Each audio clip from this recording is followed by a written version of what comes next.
এই মই সহায় কামনা কৰি আপোনালোকেও এই নতুন বছৰটোত যদি আপোনালোকৰ কিবা কাম পূৰ্ণ হোৱা নাই এই সকলোবোৰ যাতে ঈশ্বৰে পূৰ্ণতা আনি তাৰ বাবে আপোনালোকে পূৰ্ণভাৱে কামত ব্যস্ত হৈ যাব লাগিব। এলেহুৱা হৈ থাকিলে কিন্তু কোনো ধৰণৰ উন্নতি সাধন কৰিব পৰা নাযায়। লগতে মই কণ ল'ৰা ছোৱালীসকলকো আজি তেওঁলোকক দিহা দিবলৈ পাইছোঁ। তেখেতসকলে যাতে ঘৰত ভালদৰে পঢ়ে আৰু তেখেতসকলক দেখুৱাই মেলি দিবৰ কাৰণে অভিভাৱকসকলে যাতে আগবাঢ়ি আহে, তেতিয়াহে আমি এটা সুফল পাম। যদি স্কুলৰ শিক্ষাৰ্থী অভিভাৱকসকলে বহুত ডাঙৰ এটা কাম কৰিলোঁ বুলি ভাবিছে, সেইটো নহয়। স্কুলত কম সময়তে কিমান পঢ়াব আৰু পঢ়ালেও যদি সেইখিনি ঘৰত নপঢ়ে তেন্তে হ'লে তেতিয়াও কৃতকাৰ্যতা কৰিব নোৱাৰে। কাৰণ তেওঁলোক শিশু, এতিয়াও তেওঁলোকে ভৱিষ্যতৰ কথা বুজি নাপায়। সেই অভিভাৱকসকল আগবাঢ়ি আহিব লাগিব। অভিভাৱকসকলৰ ওপৰতে নিৰ্ভৰ কৰিছে এই শিশুসকলৰ ভৱিষ্যত। মই আজি এই অহা বছৰটোত এইটো এটা আপোনালোকক বিনম্ৰভাৱে অনুৰোধ কৰিলোঁ।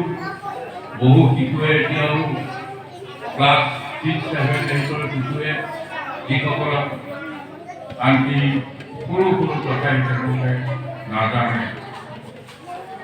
সেই নজনাৰ কাৰণটো আমিয়ে বুজি। মই মাজতে এটা কুইজ প্ৰতিযোগিতা পাতিছিলোঁ। মই আপোনালোকক বহলভাৱে ক'বলৈ গৈছোঁ আমি কিমান শিক্ষিত হৈছোঁ বা কিমান আমি শিশুসকলে বা ছাত্ৰ ছাত্ৰীসকলে ডেভেলপ উন্নতি কৰিছোঁ শিক্ষাৰ ক্ষেত্ৰত, সাধাৰণ জ্ঞানৰ ক্ষেত্ৰত। মই তেতিয়া সেই কুইজটোত এটা সুধিছিলোঁ, এটা কুইজ অসমৰ বাতৰি কাকত 4খনৰ নাম কোৱা। আজি আপোনালোক উপস্থিত আছে কাৰণে মই ঘৰুৱাভাৱে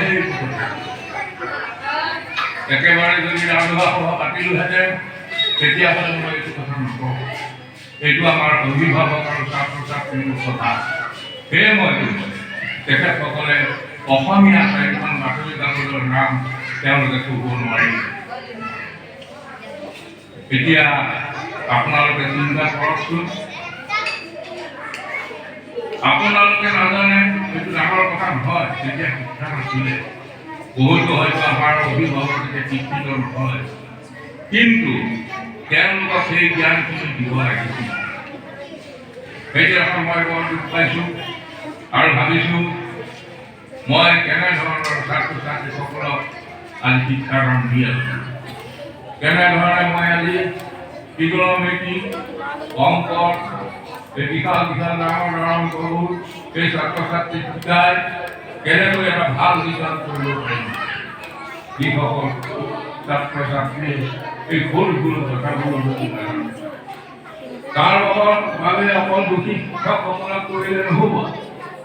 শিক্ষকসকলৰ দোষ আছে মই জানো। সেই ক্ষেত্ৰত মই বহুখিনি চাইছোঁ। এই বিগত বছৰটোত মই বহুখিনি কথা তেওঁলোকক কৈছোঁ, ক্লাছতে কৈছোঁ, খোলাকে কৈছোঁ। শিক্ষকসকলৰ দোষ আছে। কি দোষ আছে? শিক্ষকসকলে ভাবে ইহঁতে যোগ নেওতা জানে, শিক্ষকসকলে জানে ইহঁতে বিয়োগ নেওতা জানে, ইহঁতে পূৰণ নেওতাও জানে। কিন্তু এই ল'ৰা ছোৱালীক যোগ নেওতা সুধিলোঁ, তেওঁলোকে মাতিব নোৱাৰিলে, একো ক'ব নোৱাৰিলে। 6ৰ ল'ৰা ছোৱালীক কমাওঁ, সিহঁতক সোধো বিয়োগ নেওতা, সিহঁতে নাজানে। কিন্তু মই যিটো সুধিলোঁ মই যিটো জানিলোঁ শিক্ষকজনৰ কৰ্তব্য আছিল যে মই অংকটো শিকোৱাৰ আগতে ইংৰাজীটো শিকোৱাৰ আগতে মাই মানে কি হয় মানে কি হাও মানে কি ল'ৰা ছোৱালীয়ে জানে নে নাই কিন্তু শিক্ষকসকলেও কিন্তু নকৰিলে অংকৰ শিক্ষকো সেইটো নকৰিলে যাৰ বিনিময়ত তেওঁলোকে এতিয়া নেওতাটো বহুত পিছ কৰি শেষত গৈ মই নিজেই চেষ্টা কৰিলোঁ শিক্ষকসকলকো ক'লোঁ যে আপোনালোকে লাগক লাগে এসপ্তাহ ধৰি অংক ইংৰাজী পঢ়াব নালাগে তেওঁলোকক নেওতাখন মুখস্থ কৰক নেওতাইহে গোটেই ভৱিষ্যতটো নিৰ্ভৰ কৰিব ষ্টুডেণ্টজনৰ কৃতকাৰ্যতাৰ ওপৰত যিকোনো এটা অংক যদি আপুনি MSc পঢ়িবলৈ যায় ইউনিভাৰ্চিটিত তেতিয়াই আহি যাব 9 গুণ কিমান আপুনি যদি সেইটো লৈ পেলাই 9 গুণ 9 মাতিবলৈ যায় আপুনি পাৰিবনে মেট্ৰিকত পাৰিবনে আজি মই খোলাকৈ অভিভাৱকসকলক যিসকল উপস্থিত আছে তেখেতসকলক কৈছোঁ আপোনালোকে এইবিলাকৰ প্ৰতিও দৃষ্টি দিব লাগিব আৰু যদি মাজে মাজে আপোনালোকে কয় হোমৱৰ্ক নিদিয়ে মই আজি যোৱা বৰ্ষটোৰ কি পালোঁ কি হেৰুৱালোঁ সেইখিনিহে মই কৈছোঁ কিন্তু ছাত্ৰ ছাত্ৰীসকলে হোমৱৰ্ক কৰি নানে কিন্তু আপোনালোকে কয় হোমৱৰ্ক নিদিয়ে যিজন অভিভাৱকে মোক সেইটো কৈছিলে সেই ষ্টুডেণ্টক মই আহি ক্লাছতে সুধিলোঁ মাষ্টৰনীক সুধিলোঁ যে ইয়াক হোমৱৰ্ক দিছিলে নাই বোলে আমিতো হোমৱৰ্ক দিছোঁ ই বোলে এদিনো হোমৱৰ্ক কৰিয়ে অনা নাই খালী বহীখন লৈ আছে সেইজন অভিভাৱকে আজি কি ক'ব সেইজন অভিভাৱকে আজি খোলাকৈ কওক যে হোমৱৰ্ক নিদিয়ে কিন্তু আপোনাৰ ল'ৰাই কৰে নে নকৰে সেইটো আপুনি চাইছেনে এবাৰ আহিছেনে মইতো সদায় আজি স্কুল স্থাপন হোৱাৰ পৰাই আপোনালোকক কৈ আছোঁ কিবা দিগদাৰ হ'লে কিবা পঢ়া শুনাত অসুবিধা হ'লে আপোনালোকে মই অফিচতে থাকোঁ মোক এপাক লৈ যাব তেতিয়াহে মই শিক্ষকসকলকো কৈ পেলাই কিবা আমাৰ ভুল হৈছে আমি শুদ্ধ কৰিব পাৰোঁ কিন্তু সেইটোতো আপোনালোকে নকৰিলে ঠিক বিগত বছৰটো যিখিনি হৈ গ'ল সেইখিনি যাতে আৰু আহিবলগীয়া বৰ্ষটো নহয় তাৰ বাবে মই আপোনালোকক অনুৰোধ জনাওঁ নহ'লে আমি ছাত্ৰ ছাত্ৰীসকলক যিটো উদ্দেশ্য লৈ আজি স্কুল স্থাপন কৰিছোঁ সেই উদ্দেশ্য মোৰ সিদ্ধি নহ'ব মই আপোনালোকক খোলাকৈ কৈছোঁ এতিয়াৰ যিটো শিক্ষা ব্যৱস্থা আমি যথেষ্টখিনি উন্নতি কৰিছোঁ কিন্তু আইন স্কুলতকৈ আজি বাহিৰৰ স্কুলৰ পৰা ইয়ালৈ আমাৰ ষ্টুডেণ্ট আহিছে 6, 7, 8 তেওঁলোককো ধৰিছোঁ নেওতা তেওঁলোকেও নাজানে যোগ নেওতা নাজানে পুৰণ নেওতা নাজানে 6, 7, 8 বাহিৰৰ পৰা অহা ভাল স্কুলৰ পৰা ইংলিছ মিডিয়ামৰ পৰা ষ্টুডেণ্ট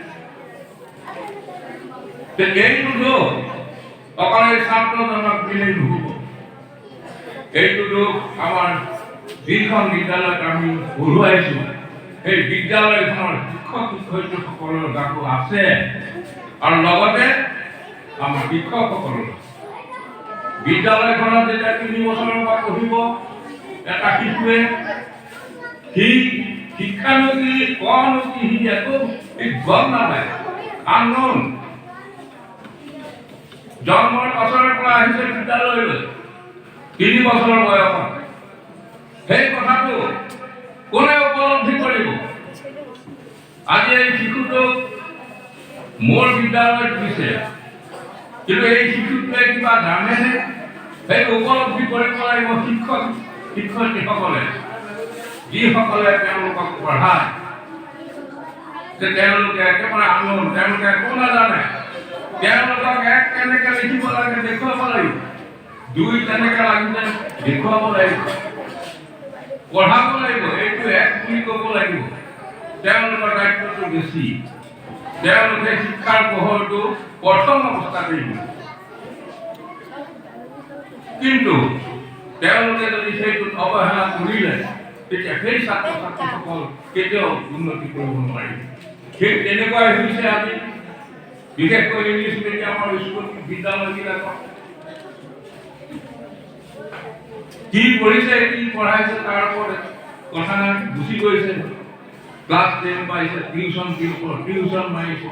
কিন্তু সেইটো ল'ৰাক আমি যদি এটা এলমেণ্ট সোধো, ভালকে যদি বৰপেলাত বাৰম্বাৰ যিমান সোধো, সেই ল'ৰা ছোৱালীয়ে ক'ব নোৱাৰে। পাছত গৈ কি হয় তেওঁলোকে পাৰ্টিকেল পায়, কিন্তু পাছত গৈ কি হয়? যিবিলাক এন্ট্ৰেন্স পৰীক্ষা হয়, আজিকালি ষ্টেণ্ড কৰিলেও নহ'ব, এন্ট্ৰেন্স পৰীক্ষা দিব লাগিব। কিবা এটা চাকৰিৰ কাৰণে হওক, কিবা এখন কলেজত পাবৰ কাৰণে হওক, এই এন্ট্ৰেন্স পৰীক্ষাটোত কিন্তু কোনে ফাৰ্ষ্ট ক্লাছ পাইছে, কোনে ষ্টেণ্ড কৰিছে সেইটো নাচায়। আপোনালোকে মন কৰিব আজিকালি সেই ব্যৱস্থা নাই যে ফাৰ্ষ্ট ক্লাছ পাইছে সি কলেজত পাবই, প্ৰথমত পাবই, সি ইউনিভাৰ্চিটিত পাবই, মেডিকেলত পাবই, ষ্টেণ্ড কৰিছে সি মেডিকেলত পাবই। আগত পাইছিলে ষ্টেণ্ড কৰা ল'ৰা ছোৱালীয়ে এন্ট্ৰেন্স পৰীক্ষা দিব নালাগে, কিন্তু আজিকালি ষ্টেণ্ড কৰা ল'ৰাই এন্ট্ৰেন্স পৰীক্ষা দিব লাগে। থাৰ্ড ডিভিজন ল'ৰাটোৱেও দিব লাগে। থাৰ্ড ডিভিজন ল'ৰাটোৱেও মেডিকেলত আপুনি এপ্লাই কৰিব পাৰে, কিন্তু এন্ট্ৰেন্স পৰীক্ষাটো পাছ কৰিলে আপুনি মেডিকেলতো চিট পাব। ফাৰ্ষ্ট ডিভিজন ল'ৰাটোৱে এন্ট্ৰেন্স পৰীক্ষাটো ফেল কৰিলে, মেডিকেলতো ফেল কৰিলে, কিন্তু থাৰ্ড ডিভিজন ল'ৰাটোৱে এন্ট্ৰেন্সত পাছ কৰিলে, তেতিয়া সি হয়তো মেডিকেলত পঢ়িব পাৰিব। এই কথাটো আপোনালোকে মন কৰিব। তেতিয়াহে আপোনালোকৰ ল'ৰা ছোৱালীৰ ভৱিষ্যতটো আমি কেনেধৰণে কোনখন বিদ্যালয়ৰ পৰা শিক্ষা গ্ৰহণ কৰি আহিলে তেতিয়াহে গম পাব। অকল থাৰ্ড ডিভিজন পোৱাকৈ ছাত্ৰ ছাত্ৰীৰ জীৱনৰ উদ্দেশ্য হোৱাটো বাঞ্ছনীয় নহয়। তেওঁলোকে কিমান শিক্ষা পালে, তেওঁলোকৰ কিমান অভিজ্ঞতা হ'ল, সেইটোহে ডাঙৰ। ফাৰ্ষ্ট ডিভিজন পোৱাবলৈ শিক্ষক শিক্ষয়িত্ৰী ইমান কষ্ট কৰিব নালাগে। মই আপোনাক আজিয়ে ক'লো, ফাৰ্ষ্ট ডিভিজন মেট্ৰিকত পাবলৈ শিক্ষক শিক্ষয়িত্ৰী ইমান কষ্ট কৰিব নালাগে। ৰেজিষ্টাৰ হৈ এটেণ্ডেন্সটো দি গ'লেই হ'ল। যেতিয়া 9, 10 পাব তেতিয়া টিউচনৰ ওপৰত টিউচন লগাই কি আহিব, কি প্ৰশ্নবোৰ আহিব পাৰে, যিমান বছৰ আহি আছে তাৰ পৰা চিলেকশ্যন কৰিব 8 বা 10টা কুইজ। সেই 8-10টা কুইজত চিলেকশ্যন কৰি পেলাই ল'ৰাটোক খেতি হেঁচি দিনে ৰাতিয়ে পঢ়াব। মুখস্থ হ'লেও তোৰ হয় মা দেউতা হৈ গ'ল, চাৰে কৰিব তোৰ এইকেইটা মুখস্থ কৰিবি বোলে একদম মই পুৰা বানাচন লোৱা শুদ্ধ। পৰীক্ষাটো আহিব দিলে গৈ লিখি, কিন্তু সেইটো ল'ৰাই নাজানে ই দৰ্শনাৰ নেওতা, তাৰ ভৱিষ্যত তেতিয়াই হৈ গ'ল ধ্বংস। আমি ডিভিজনৰ ওপৰত নিৰ্ভৰ কৰি আজি শিক্ষা ব্যৱস্থা আগবঢ়াই নিছোঁ, কিন্তু এই শিক্ষা ব্যৱস্থা আচলতে শিক্ষা ব্যৱস্থা নহয়। কাৰণ যি নহওক, মই বেছি দীঘলীয়া নকৰোঁ, কিন্তু মনৰ ক্ষোভ আছিল, সেই ক্ষোভটোহে কৰিছোঁ। নতুন বৰ্ষত মই শিক্ষক শিক্ষয়িত্ৰীসকলক আজি অনুৰোধ জনাইছোঁ, তেওঁলোকেও যাতে কিবা এটা পঢ়োৱাৰ আগতে কি পঢ়াব, আলেকজাণ্ডাৰ ধৰক বুৰঞ্জীৰ আলেকজাণ্ডাৰ পঢ়াব। আলেকজাণ্ডাৰ বুলি কৈ পাঠটো মাতি যাব নালাগে, হৈ যাব আলেকজাণ্ডাৰ সিহঁতক পঢ়াব নালাগে। আলেকজাণ্ডাৰটো কোন আছিল তাৰ বিশ্লেষণ সিহঁতক কৰি দিব লাগিব। এতিয়া আলেকজাণ্ডাৰ আমুক আছিলেও আলেকজাণ্ডাৰ এনেকুৱা, সেই তেওঁৰে কথা ইয়াত লিখিছে।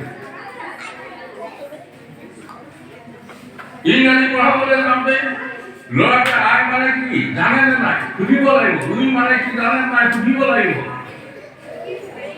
তুমি খালি কবিতাটো মাতিবলৈ নহ'ব।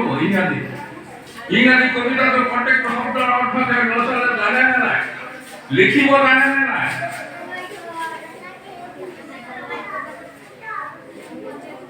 যাতে নতুন বৰ্ষটো আহি থকা বৰ্ষটো তেনেকুৱা শিক্ষাৰে শিক্ষিত কৰে আমাৰ ছাত্ৰ ছাত্ৰীসকল।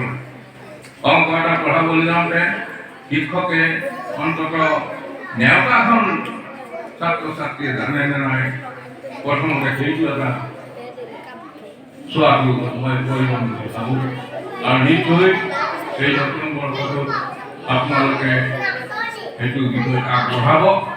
আৰু আমিও অভিভাৱকসকলক এটা অনুৰোধ জনাইছোঁ, কাৰণ ইয়াৰ অভিভাৱকে একদম নেগলেক্ট কৰে আমাৰ ছাত্ৰ ছাত্ৰীসকলক শিক্ষাৰ ওপৰত। মাহেকীয়া ফিজটো দি থাকিলে শিক্ষা নহয়। আপোনালোকে চাব ল'ৰাটো কিমান শিক্ষিত হৈছে বা আপুনি ল'ৰাটোৰ কাৰণে কি কৰিছে। মই আগৰ সভাবিলাকতো কৈ আছোঁ, আপুনি পঢ়া শুনা নাজানে, নালাগে। আপোনাৰ জীৱনটো তেনেকেই গ'ল, কিন্তু ল'ৰাটোক আপুনি পঢ়াবলৈ বিচাৰে যে মই হাজিৰা দি হ'লেও ল'ৰাটোক পঢ়া পঢ়ি হ'লো। তাৰ এটা উপায় আছে, ল'ৰাটোৱে পঢ়িছে নে নাই। কি হ'ল এতিয়াও দেখোন সন্ধিয়াটো 5টা বজাতে শুলে, দিনডাল খেলি ফুৰিছে, স্কুল যোৱা নাই। সেইটোতো চাব পাৰে। 5টা বজাত বনিহান হৈ টেবুলত বহিছে নাই, আপুনি হাজিৰা কৰি আহি সেইটো কথা চাব পাৰে নে নাই। যে তই টেবুলত তেতিয়ালৈকে বহা নাই কিয়, কাগজ পেন তই লোৱা নাই কিয়, তই যে মনে মনে আছ দৌৰে পঢ়, মই সুধিম, মই নাজানো বুলি ভাবিলি নেকি তই। তাক নজনাটো দেখুৱাব নালাগে, সেইখিনি কৰিব লাগিব। বহীবিলাকে দি মেলি মেলি চাব লাগিব।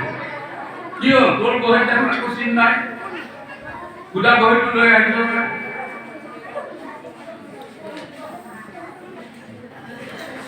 কিন্তু মই যোৱা বৰ্ষত যিখিনি দেখিলোঁ, আমাৰ কিছু ল'ৰা ছোৱালীয়ে মৰমত কথা ক'লে, ভালকে কথা ক'লে নেকি, কিন্তু যেতিয়াই আশ্ৰয়ডাল লোৱা যায়, দৌৰ মাৰি যায়, ধুমাধুম কিতাপখন উলিয়াই ধুমাধুম মাতি, তেতিয়াহ'লে ল'ৰাটোক শিক্ষা সেই ছোৱালীজনী শিক্ষা কেনেকৈ চবকে নহয়, কিন্তু নিৰ্দিষ্ট কিছুমান আচাৰীডাল ল'লে সি পঢ়ে, এনেই ভালকে ক'লে নুঠে।